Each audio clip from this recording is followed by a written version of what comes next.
Karibu tena katika somo la leo. Leo tutazungumza jinsi ya kutibu maambukizi ya pili au secondary infection mara baada ya maambukizi ya awali yanayosababishwa na ugonjwa wa virusi. Na katika somo la leo tutazungumza jinsi ya kudhibiti secondary infection ambayo imesababishwa na maambukizi ya awali ya ugonjwa wa kideri. Ugonjwa wa kideri unasababishwa na virusi, na hivyo virusi unaposhambulia kuku, cha kwanza unashusha kinga ya mwili, lakini pia kwa ugonjwa huu wa kideri virusi wake huwa unashambulia mfumo wa mmeng'enyo wa chakula kwa kuku.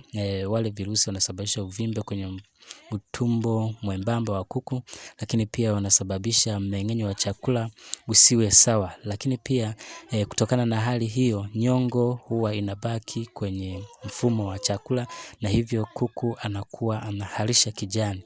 Nyongo ina rangi ya kijani, na hivyo ni dalili muhimu ya kujua kwamba kuku wako anaugua kideri, ukiona wanaharisha kijani. Kwa hiyo haya ndiyo maambukizi ya awali ya ugonjwa wa kideri. Moja, unashusha kinga. Pili, unasababisha kuku anavimba kwenye mfumo wa mmeng'enyo, lakini pia anasababisha kuku anaharisha kwa sababu kuku anakosa hamu ya kula, kwa hiyo anakuwa hali, lakini pia kunakuwa na hiyo hali ya kuharisha mharo wa kijani. Lakini pia hali hiyo inasababisha maambukizi ya awali au maambukizi ya pili au secondary infection, ambapo kuku anashambuliwa na bakteria hatari ambao wanaweza kumdhuru zaidi.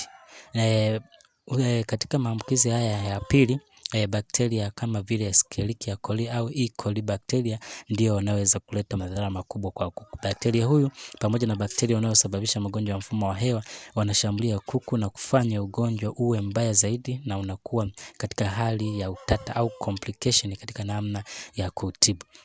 Cha kwanza leo nitakufundisha dawa ambayo itaenda kudhibiti na kuzuia secondary infection, kwa maana hii haya magonjwa ndio mabaya zaidi na ndio yanayosababisha vifo kwa wingi, na huku ukipambana jinsi ya kuzuia au kuwashusha kasi virusi wasiweze kuzaliana. Lakini pia dawa nitakayokufundisha unaweza ukaitumia kutibu magonjwa ya mfumo wa hewa yaliyoshindikana, yani mafua sugu, mafua ya kukoroma pamoja na mafua ya piga chafya. Hapa utatumia limao. Chukua malimao makubwa 5 yenye maji, yakamue, hakikisha unajaza kikombe kidogo cha robo lita.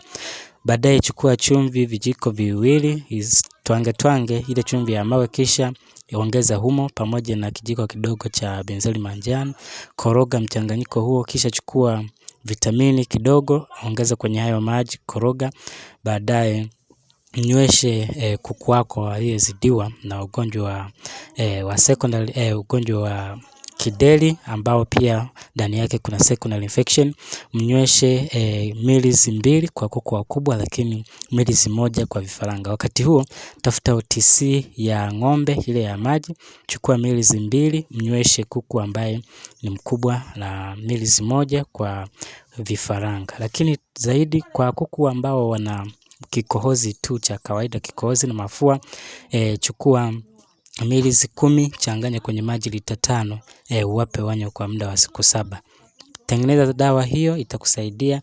Na limao linasaidia kuongeza kinga, lakini pia kupambana na virusi wasiweze kuzaliana kwa wingi. Pamoja na mchanganyiko huo, unaua na kutibu bakteria wote ambao wanasababisha maambukizi ya pili au secondary infection. Asante kwa kutazama somo hili. Karibu uweze kusubscribe katika channel yetu ya Bamjos TV.